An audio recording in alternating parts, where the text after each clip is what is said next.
Greetings, Ben Murray here with another edition of SaaS Metrics School. Hope you're doing well. So today's topic, how do you really determine what should be in COGS?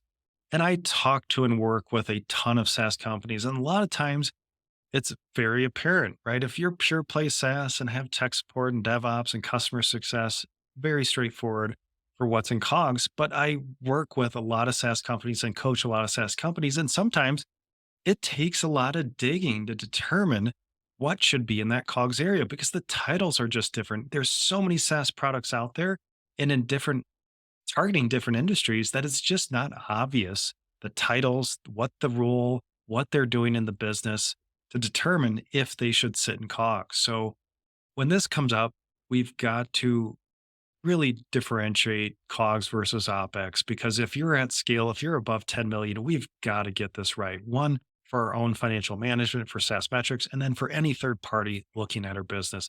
I don't want to present an 80% gross profit and then later figure out I've got all these headcount misclassified and actually I've got a 65% gross profit. That's just going to be a disaster.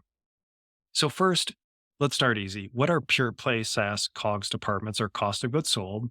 Those are tech support, professional services, if we have any setup, configuration, onboarding of our customers and training, customer success if they don't sell, and then DevOps, pure play SaaS COGS departments. Of course, our OPEX profile, I've talked about that a lot in other episodes, R&D, sales and marketing, and G&A.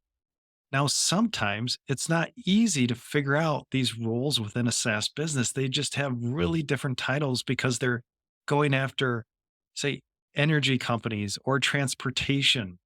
And so, one question I ask, if we strip these people out of the business, could we still deliver on revenue? Could we still fulfill our contractual obligation by delivering our SaaS product?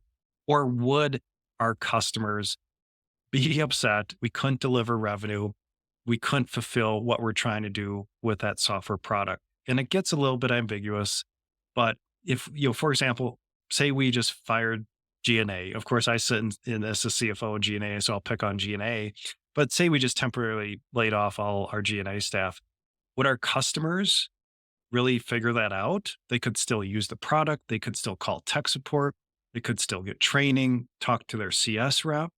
So no. So G&A, obviously, non-COGS. But say there's this other department and it doesn't quite fit those pure play SaaS COGS departments, but say I just fired them, got rid of them all. Could we contractually fill this revenue? Would customers start calling in and asking for people and they won't be there and we couldn't fulfill our obligation with that SaaS product? So that's where, asking those questions, digging into their roles. Are they delivering on revenue? Are they needed for revenue? Are they contractually obligated roles to fulfill our obligations with our customers?